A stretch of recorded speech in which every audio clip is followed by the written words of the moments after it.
All right, let's dive right in. Welcome to this explainer. Today we're doing a bit of a chronological exam review of one of the absolute most bizarre yet profoundly tragic conflicts of the 20th century. We're talking about the 1969 war between Honduras and El Salvador. Now, if you haven't really dug into this one before, strap in.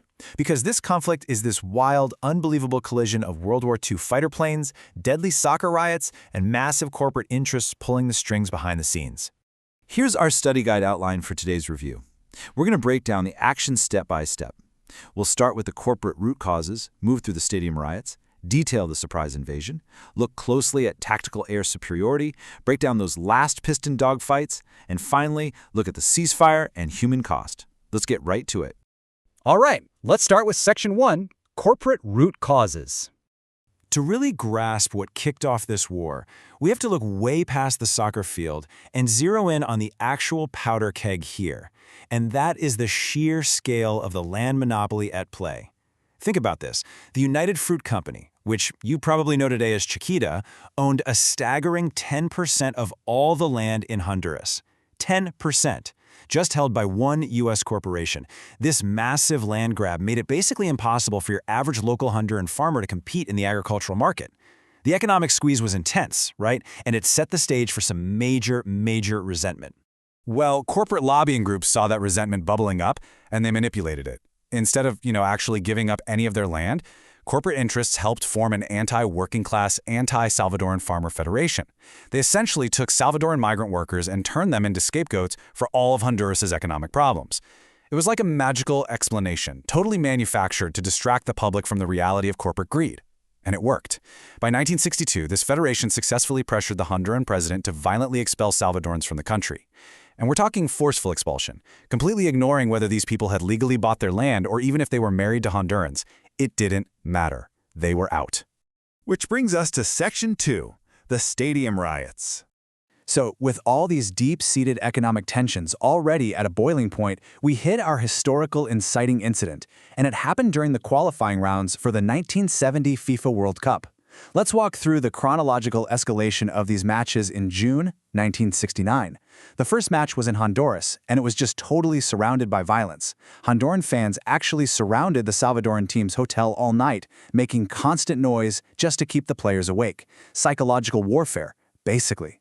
El Salvador ends up losing that game 1-0. Tragically, an 18-year-old Salvadoran fan named Emilia Bolaños took her own life in despair over the loss. And her funeral was heavily used by the Salvadoran government to whip up intense nationalistic sentiment. A week later, the second match happens in El Salvador, and we see brutal retaliatory violence. A month after that, they hold a playoff in neutral Mexico. El Salvador wins 3-2, and almost immediately, all diplomatic ties between the two nations are completely severed. Just to give you a sense of the sheer terror surrounding these games, listen to what the Honduran national team coach told his players as they were literally fleeing that second match in El Salvador. They were hiding inside an armored car because taking a regular bus was just too dangerous. He looks at them and says, "It is a good thing we lost."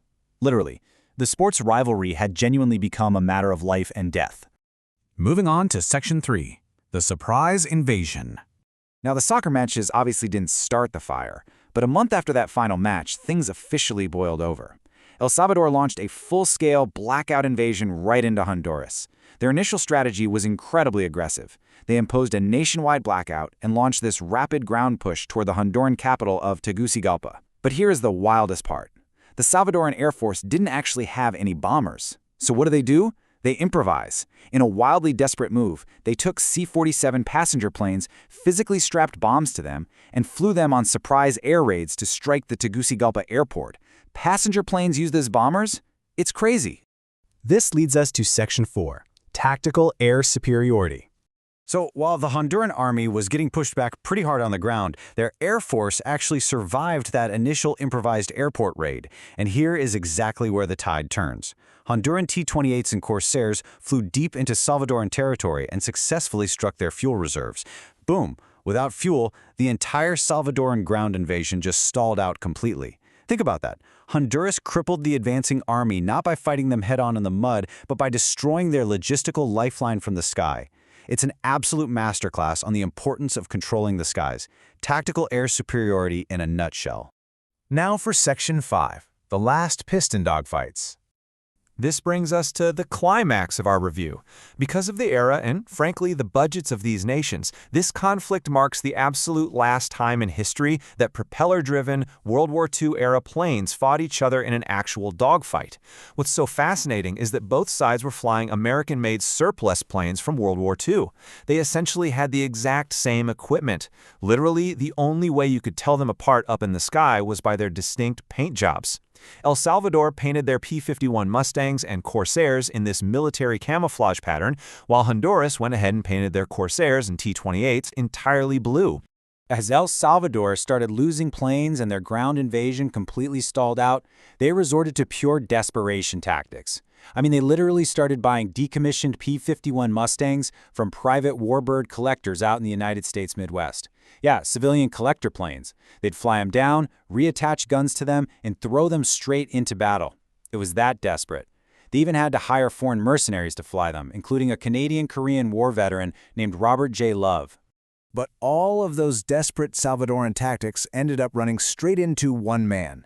Enter Captain Fernando Soto Henriquez of the Honduran Air Force. Flying his all-blue F-4U Corsair, Captain Soto basically became the ultimate lone wolf protagonist of the skies. In a single day, he successfully shot down a P-51 Mustang and 2 Salvadoran Corsairs. Just unreal. He practically owned the sky, completely dismantling the Salvadoran aerial threat entirely single-handedly. And finally, Section 6, Ceasefire and Human Cost. Now, as cinematic as that aerial combat sounds, we definitely need to deliberately slow down here and look at the somber reality of the aftermath. 100. That is exactly how many hours this war lasted. The Organization of American States, or the OAS, intervened and threatened El Salvador with severe economic sanctions if they didn't pull back. So within just over 4 days, a ceasefire was forced. And because of this super rapid timeline, the conflict is commonly remembered today as the 100-hour war. But then we have this number, 4,000. In those brief 100 hours, 4,000 people were killed. It's a staggering figure. This number just starkly contrasts the fast-paced, almost adventurous military action we just reviewed with the horrific, incredibly heavy human toll. Listen to this quote from a descendant of a Salvadoran immigrant who lived in Honduras at the time. They said, "That was the day my grandpa fought for his life with a machete. He fled to El Salvador bleeding. Before the war, people lived side by side, worked together, married each other." This really grounds our explainer in a gruesome reality, doesn't it? Before the political scapegoating and all that corporate maneuvering, these people were neighbors. They worked together, they married each other.